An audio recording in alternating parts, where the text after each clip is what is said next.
Seigneur, ta parole est grande, elle demeure à jamais. Ta parole est infaillible, rien ne peut la supprimer. Bienvenue à vous, chers spectateurs, ainsi qu'à tous nos spectateurs dans le monde entier, dans un nouvel épisode de notre émission d'études quotidiennes Toute la Bible, dans laquelle nous étudions tous les livres de la Bible, de la Genèse à l'Apocalypse, du lundi au vendredi. Dans notre étude des livres de l'Ancien Testament, nous en sommes maintenant au livre d'Ésaïe, plus précisément au chapitre 51 et 52.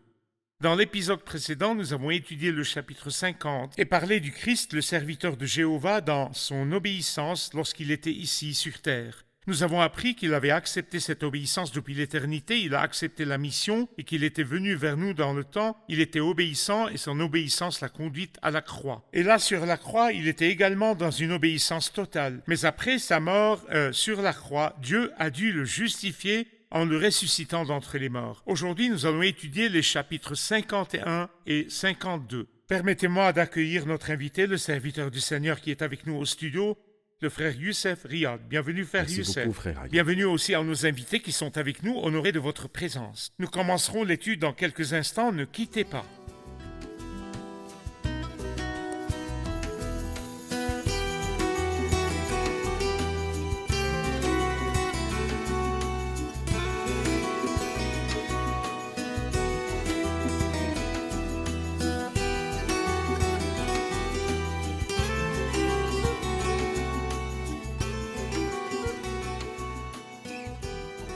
Bienvenue, frère Youssef. De même. J'aimerais donner un titre au chapitre 51. Eh bien, je pense que les chapitres 51 et 52 sont liés l'un à l'autre. Et c'est comme si ces deux chapitres nous expliquaient le verset 10 du chapitre précédent. « Qui parmi vous craint l'Éternel et écoute son serviteur ? Si quelqu'un marche dans l'obscurité et manque de lumière, qu'il place sa confiance dans le nom de l'Éternel et s'appuie sur son Dieu. » Lorsqu'il place sa confiance dans le nom de l'Éternel et s'appuie sur son Dieu, que fera le Seigneur pour lui ? C'est justement ce que nous verrons dans ce chapitre 51.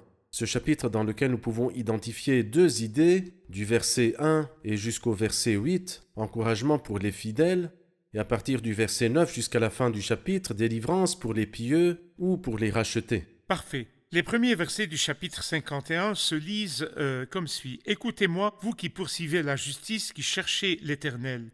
Portez les regards sur le rocher d'où vous avez été taillés, sur la carrière d'où vous avez été tirés. Portez les regards sur votre ancêtre Abraham et sur Sarah, celle qui vous a donné naissance. Abraham était tout seul quand je l'ai appelé, je l'ai béni et lui ai donné une grande famille. En effet, l'Éternel console Sion, il a pitié de toutes ses ruines. Il rendra son désert pareil au jardin d'Éden, sa plaine aride pareille à un jardin de l'Éternel. On trouvera au milieu d'elle la joie et l'allégresse, la reconnaissance et le chant des cantiques. » Il a commencé le verset 1 par un appel. Que veut-il dire par vous qui poursuivez la justice ? Ceux qui poursuivent la justice ont un chemin sur lequel ils marchent. Et l'expression « vous qui poursuivez la justice » nous rappelle les paroles de la prophétie de Sophonie au chapitre 2. Dans Sophonie chapitre 2, nous lisons une triade magnifique. Alors il dit, dans le verset 3, « Cherchez l'Éternel, vous tous les humbles du pays, qui mettez ces règles en pratique, recherchez la justice, recherchez l'humilité, comme si la première chose à faire était de rechercher le Seigneur lui-même. Recherchez la justice dans votre conduite. Recherchez l'humilité dans votre condition et votre esprit, car Dieu déteste l'orgueil et dit heureux ceux qui reconnaissent leur pauvreté spirituelle. Quand une personne est vraiment humble et quand son intention est de rechercher la justice, et lorsqu'elle recherche ou demande le Seigneur en premier, c'est cette personne qui est louée d'après le chapitre 2 de Sophonie. Et la même idée, écoutez-moi vous qui poursuivez la justice, qui cherchez l'Éternel. Il est impossible de rechercher le Seigneur tout en voulant marcher de travers. Mais si vous voulez rechercher le Seigneur, vous devez poursuivre la justice. Après avoir parlé d'eux comme poursuivant la justice, il les ramène à l'histoire d'Abraham et de Sarah. Qu'est-ce qu'Abraham et Sarah ont à voir avec cet appel ? Eh bien, ils sont à l'origine de la nation. Et Abraham et Sarah en eux-mêmes n'étaient pas du tout meilleurs que les autres parce qu'Abraham adorait les idoles, comme nous le savons par d'autres passages de la Bible sainte. Mais ce qu'il veut dire, c'est « J'ai agi avec Abraham, j'ai agi avec Sarah par grâce, Souvenez-vous donc de la grâce qui a commencé dès le début de la nation. Et en raison de ma fidélité à mes promesses faites à vos pères, je me souviens de vous. Par rapport à nous, si ces gens-là sont les fils d'Abraham, nous sommes apparentés au Christ. Lorsque nous lisons dans Ésaïe 53, il verra une descendance. Nous sommes cette descendance, non pas la descendance d'Abraham, mais la descendance du Christ, pour ainsi dire. Et eux se voient en Abraham, mais nous nous voyons en Christ. Nos privilèges à la lumière de la nouvelle alliance dans l'Église sont plus sublimes et plus grands. Mais le principe de grâce par lequel le Seigneur a traité avec Abraham et Sarah reste valable pour eux parce que Dieu ne change pas. Parfait. Dans les passages suivants, les paroles se poursuivent. Il dit au verset 5, « Ma justice est proche, mon salut est en marche. » Mais il y a aussi une autre référence à la justice et au salut au verset 6 et 8. J'aimerais connaître le lien entre la justice et le salut. Oui, en effet, 3 fois, comme vous l'avez dit.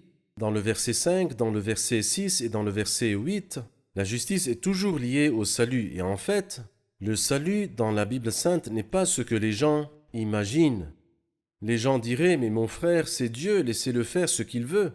S'il a vraiment l'intention de sauver les pires des méchants, laissez-le les sauver. Mais pourquoi la croix ? Pourquoi la croix ? Eh bien, ils posent cette question parce qu'ils ne savent pas que Dieu ne peut pas agir au détriment de la justice, mais il agit sur la base de la justice. Il n'y a pas de salut. Si nous ignorons la justice de Dieu, il est impossible que la justice et l'équité de Dieu soient diminuées ne serait-ce que d'1 degré. Il est impossible, les gens aimeraient cela, mais les gens se trompent. Il est impossible que le salut vienne que sur la base de la justice. Et je pense que c'est ce que nous lisons dans Romains chapitre 3, verset 26, lorsqu'il dit « de manière à être juste, c'est-à-dire Dieu, tout en déclarant juste celui qui a la foi ». Cela signifie que Dieu justifie, certes, mais avant de justifier, il doit lui-même être juste, car celui qui acquitte le coupable et celui qui condamne le juste font tous deux horreur à l'Éternel. Alors si Dieu déteste que quelqu'un acquitte le coupable ou bien condamne le juste, est-il donc possible que Dieu acquitte un coupable sans aucun fondement ? Impossible. Et c'est pour cette raison que l'idée de la croix était que le Christ paierait le prix pour les péchés que nous avons commis. Lorsque Dieu nous justifie, à ce moment-là, Dieu est juste. Ainsi, le salut vient sur la base de la justice et non au détriment de la justice. Parfait. Dieu sauve sur la base de la justice et n'ignore pas la justice. C'est vrai. Parfait. Il y a une prière, un appel à l'aide ou un appel au bras du Seigneur au verset 9. « Réveille-toi, réveille-toi, couvre-toi de force, bras de l'Éternel. Réveille-toi comme par le passé, comme dans les générations précédentes. N'est-ce pas toi qui as battu l'Égypte, qui a transpercé le dragon? N'est-ce pas toi qui as mis à sec la mer, l'eau du grand abîme, qui a tracé dans les profondeurs de la mer un chemin pour le passage des rachetés? » Une prière ou un appel au bras du Seigneur. Pourquoi le bras du Seigneur? Le bras du Seigneur est apparu dans l'Ancien Testament quand il les a délivrés d'Égypte. Il est apparu pour nous d'une manière plus merveilleuse, comme nous le verrons au chapitre 53 dans le poème suivant, lorsqu'il dit « Et à qui le bras du Seigneur a-t-il été révélé ?» Eh bien en fait, nous verrons le bras du Seigneur tel qu'il est apparu dans l'Ancien Testament se répéter une fois de plus dans le futur, c'est-à-dire que leur délivrance de la terre d'Égypte était imaginaire ou impossible. Qui est capable de délivrer quelques esclaves du Pharaon qui travaille pour rien, les faire sortir et en faire un peuple? Et Moïse, en est-il capable? En fait, Moïse n'était pas capable, que peut-il faire? Mais celui qui en est capable et qui l'a fait vraiment, c'est le bras du Seigneur, c'est le Seigneur qui l'a fait. Et qu'a-t-il fait? N'est-ce pas toi qui as abattu Rahab? Et Rahab, c'est l'un des noms de l'Égypte. Elle s'appelle comme ça dans le psaume 87. N'est-ce pas toi qui as abattu Rahab, qui a transpercé le dragon? Et le dragon est une image de Satan, ou ici une image du Pharaon, et le Pharaon est aussi une image de Satan. Et puis n'est-ce pas toi qui as mis à sec la mer? C'est la mer rouge, la mer des roseaux. L'eau du grand abîme qui a tracé dans les profondeurs de la mer un chemin pour le passage des rachetés. C'est comme s'il se souvenait de ce qui est arrivé dans le passé. Et nous devons comprendre que lorsque le peuple de Dieu était dans n'importe quel problème ou n'importe quelle difficulté, il se souvenait toujours de cette grande délivrance. Gédéon, par exemple. Où sont tous ces actes merveilleux, ceux que nos pères nous racontent quand ils disent « Dans le livre des juges, l'Éternel ne nous a-t-il pas fait sortir d'Égypte ?» Donc il se souvient ici de ce qui est arrivé dans le passé, afin de dire que ce qui est arrivé dans le passé arrivera d'une manière encore plus merveilleuse après la grande tribulation. Et ce sera quand les rachetés retourneront dans leur pays une deuxième fois. Parfait. Nous allons voir un reportage puis prendre une question du public. Le chapitre 51 et la première partie du chapitre suivant nous présentent 3 appels au réveil. Le premier s'adresse au bras du Seigneur. Réveille-toi, réveille-toi. Le second à Jérusalem dans ses souffrances et ses chagrins actuels. Réveille-toi, réveille-toi. Et le troisième à Sion et à Jérusalem dans le jour à venir, le jour où le Seigneur la conduira à la bénédiction. Réveille-toi, réveille-toi. Je lis au verset 19. Qui te plaindra? 2 malheurs t'ont atteinte. Quels sont ces 2 malheurs? Verset 19, frère Youssef. Qui te plaindra? 2 malheurs t'ont atteinte, la dévastation et la ruine, la famine et l'épée. Qui pourra te consoler? De quel malheur parle-t-il? Eh bien, il est clair qu'il parle ici de la tragédie qui frappera Jérusalem après l'enlèvement de l'Église, la grande tribulation. Elle boira la coupe de la colère de Dieu. Et ici, il dit que vous n'aurez pas un seul malheur, mais 2 malheurs t'ont atteinte. Lorsqu'un malheur frappe quelqu'un, c'est déjà un lourd fardeau. Tandis que quand 2 malheurs frappent n'importe quelle personne en même temps, ce serait quelque chose d'insupportable. Alors quels sont ces 2 malheurs? Peut-être qu'il s'agit de malheurs intérieurs et de malheurs extérieurs. Ils avaient un grand malheur à l'intérieur, représenté par le prétendu prophète et la bête, l'abominable dévastation et le temple profané. Tout cela est un malheur intérieur, mais aussi un malheur extérieur, le roi du Nord, l'Assyrien, le torrent destructeur, qui est impitoyable.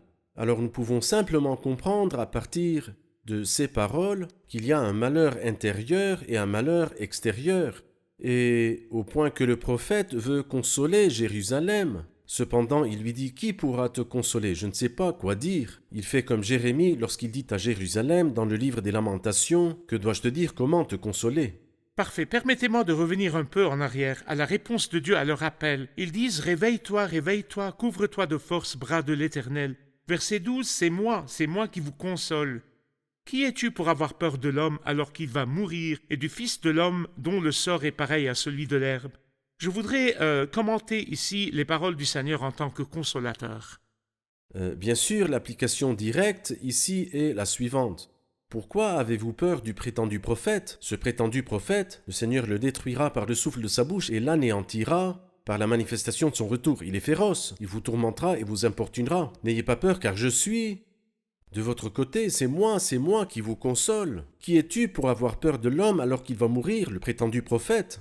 Et le Fils de l'homme dont le sort est pareil à celui de l'herbe, et tu oublieras l'Éternel, celui qui t'a fait. Et bien sûr, nous pouvons appliquer ces paroles à tout ce qui nous fait peur, en particulier les hommes. Pourquoi aurais-je peur quand vient le malheur?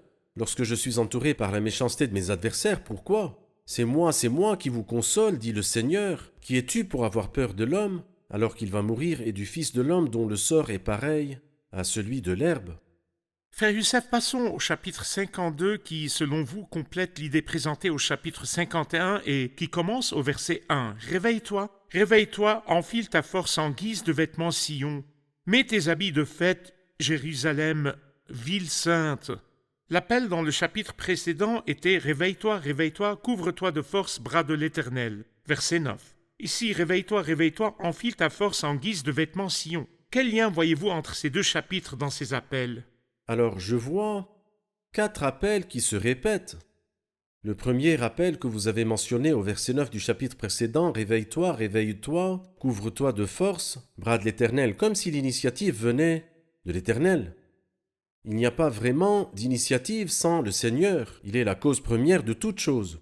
C'est pourquoi, par exemple, dans Zacharie, chapitre 12, verset 10, « Je déverserai sur la famille de David et sur les habitants de Jérusalem un esprit de grâce. » Qui est l'initiateur? Eh bien, l'initiateur est toujours Dieu. Couvre-toi, réveille-toi, réveille-toi. Enfile ta force en guise de vêtements, Sion. Couvre-toi de force, Bras de l'Éternel.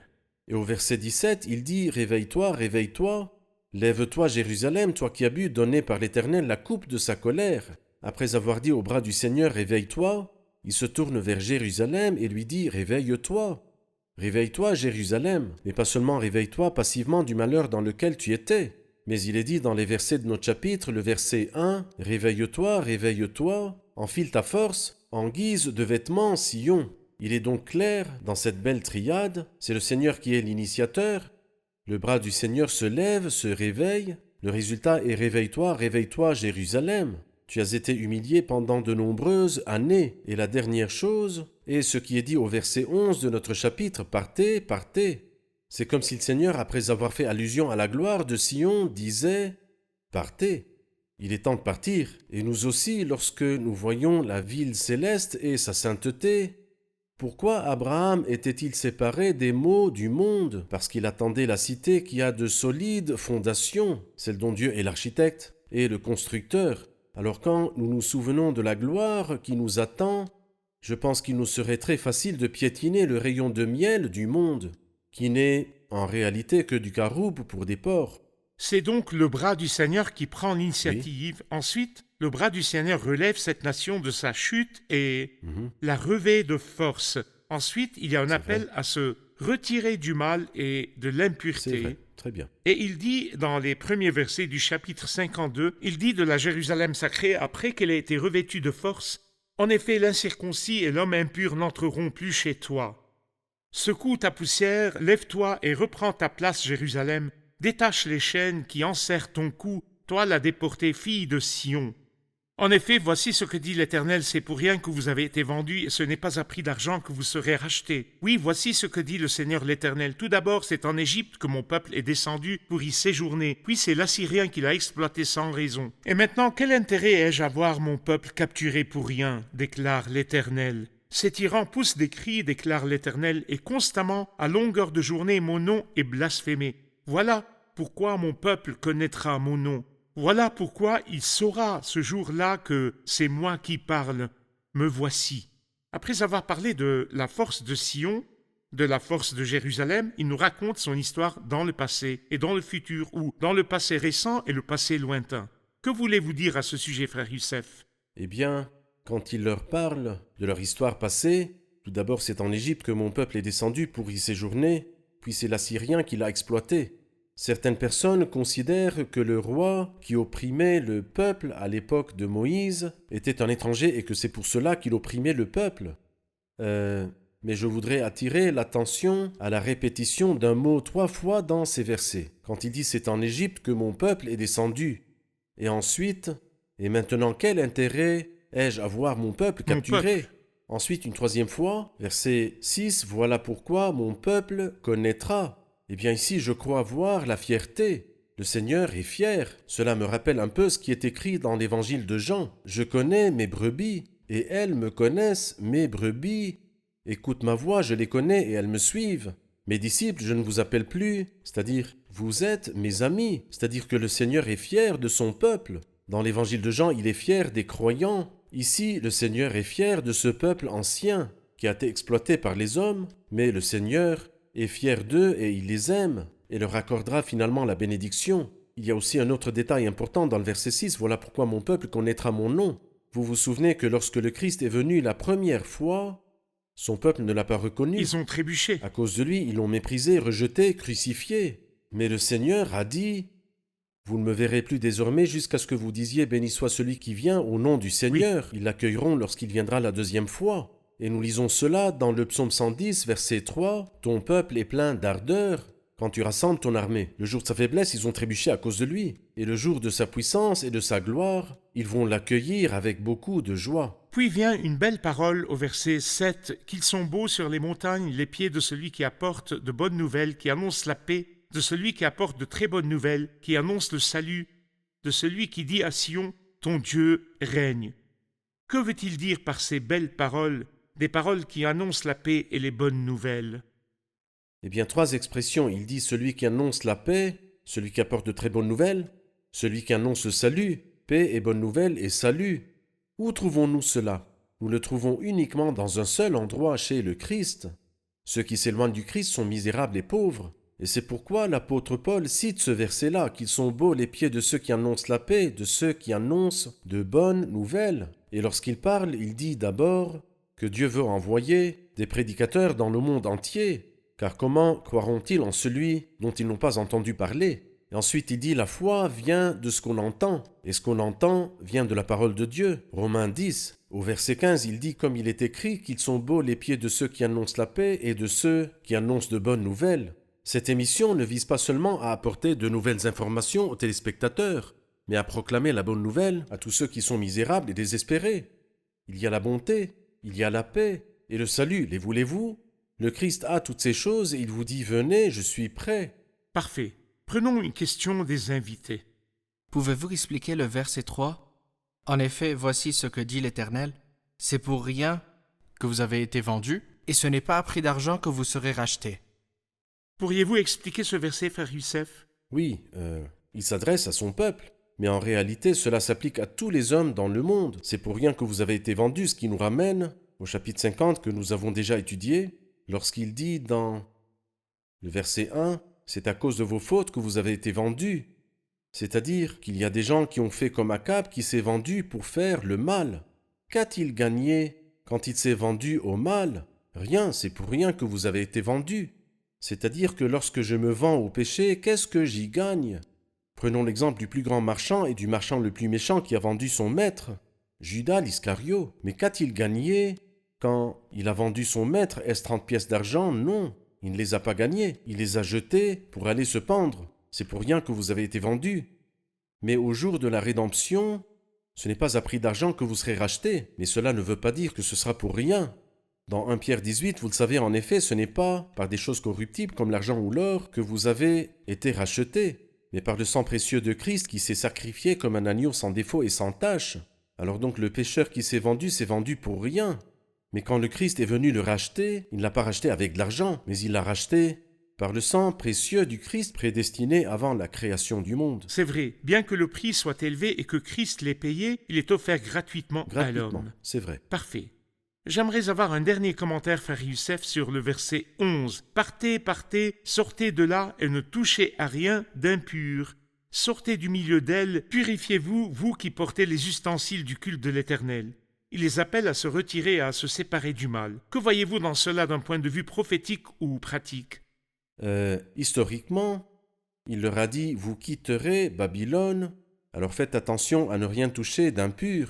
Vous retournerez au pays d'Emmanuel. » Dans le futur, ces paroles s'appliquent également à Babylone. Dans l'Apocalypse, il dit « Sortez du milieu d'elle et ne touchez à rien d'impur afin de ne pas être victime de ces fléaux. » Donc, pour nous, d'un point de vue moral, aujourd'hui, plus nous nous rapprochons de Dieu, plus nous aimons Dieu et connaissons sa gloire et sa sainteté, nous devons en fait, si vous voulez, en parallèle avec tout cela, nous devons nous éloigner de toute impureté. C'est pourquoi il dit « Sortez du milieu d'eux et séparez-vous, dit le Seigneur, ne touchez pas à ce qui est impur, et je vous accueillerai et vous serez pour moi des fils et des filles, dit le Seigneur Tout-Puissant. » Il y a une application historique et prophétique, et par rapport à nous qui nous attachons à Dieu et qui proclamons sa gloire aux hommes, nous ne devons justement toucher à rien d'impur, qu'il s'agisse d'impureté dans l'Église ou d'impureté dans le monde. Parfait. Comme dans la loi du Naziréa, dans le livre des Nombres, nous devons nous séparer du mal et de toute forme de mal afin d'être sanctifiés devant Dieu. Amen. Merci beaucoup. Revoyons l'épisode avec les invités.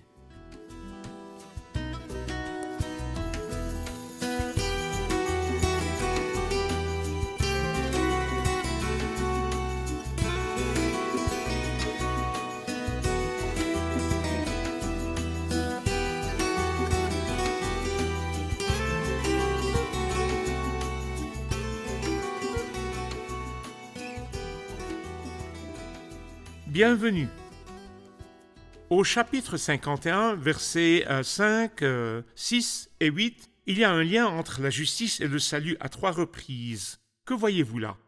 Nous voyons dans ces versets un lien entre la justice et le salut, car le Seigneur ne peut accomplir le salut que sur la base de la justice et non au détriment de la justice. Et comme le Seigneur est juste, il est capable de justifier. Parfait. Le salut ne se fait pas au détriment de la justice, mais sur la base de la justice. Frère Youssef? Très bien. Parfait. Au verset 9, il y a un appel au bras du Seigneur à se couvrir de force, et il y a un appel au verset 17, « Réveille-toi, réveille-toi, lève-toi Jérusalem », et il y a un appel au verset 1 du chapitre 52, « Réveille-toi, réveille-toi, enfile ta force en guise de vêtements, Sion », et il y a un appel au verset 11 du chapitre 52, « Partez, partez ». Que voyez-vous dans ces 4 appels? Tout d'abord, nous voyons que c'est le Seigneur qui commence et que c'est le bras du Seigneur qui agit, et cela nous permet de nous relever de notre situation et de notre condition. Et c'est la main du Seigneur qui nous revêt de la justice. Donc lorsque nous voyons cette scène et la beauté de cette scène, nous nous retirons de toute impureté et de tout mal. Parfait. Cela nous amène à nous séparer du mal. Lorsque le Seigneur nous revêt de gloire, cette gloire nous oblige à nous séparer du mal. Parfait. Dans la partie spécifique du chapitre 52, dans la partie qui mentionne l'histoire de la détresse du peuple, il est dit, et plus tard, la gloire du peuple, le peuple, est désigné 3 fois comme le peuple de Dieu. Dieu l'appelle « mon peuple ». Que voyez-vous là? Ici, dans le chapitre 52, il dit « mon peuple » et il le répète 3 fois. Cela montre la fierté du Seigneur à l'égard de son peuple. Malgré leur éloignement de lui, il est fier d'eux. Comme dans le Nouveau Testament, il nous appelle ses brebis et il est fier de ses brebis. Parfait, ses brebis et les siens. Parfait. Frère Youssef, très parfait. bien. Merci beaucoup, que le Seigneur vous bénisse. Merci Frère Youssef, Dieu que le vous Seigneur bénisse. vous bénisse.